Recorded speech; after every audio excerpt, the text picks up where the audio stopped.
ఈనాడు దన్నువాడ గ్రామంలో రేణుకా ఎల్లమ్మ తల్లి విగ్రహ ప్రతిష్ఠ కార్యక్రమం గౌడ సోదరులందరూ కలిసి మరి వారి పాలక వర్గం కలిసి బ్రహ్మాండంగా ప్రతిష్ఠ చేసుకొని ఈనాడు మరి జలాభిషేకం చేసుకోవడం జరిగింది.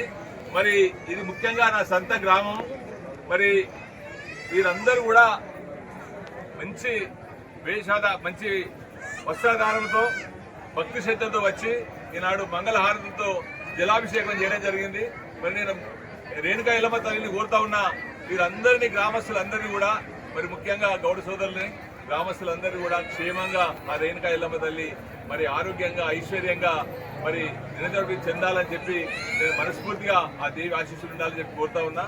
అదే కాకుండా ఈనాడు నాకు జన్మనిచ్చినటువంటి గ్రామము, అదేవిధంగా నాకు రాజకీయ భిక్షమైనటువంటి గ్రామానికి నేను ఎల్లవేళ రుణపడి ఉంటానని చెప్పి నేను తెలియజేస్తా ఉన్నా.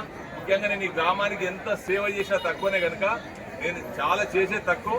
నాకు ఈ అవకాశం ఎట్లా అంటే మరి రేణుకా ఎల్లమ్మ తల్లి సందర్భంగా మరి గౌడ అక్క చెల్లెలకి ఆడబిడ్డ కర్తంగా సమర్పించుకోవాలని ఒక సంకల్పంతో వచ్చి మరి ఈనాడు మరి చిరు కానుకగా మరి చీరల కానుకలు ఇవ్వడం జరిగింది. వారందరూ కూడా స్వీకరించినందుకు నేను కృతజ్ఞత తెలియజేస్తా ఉన్నా.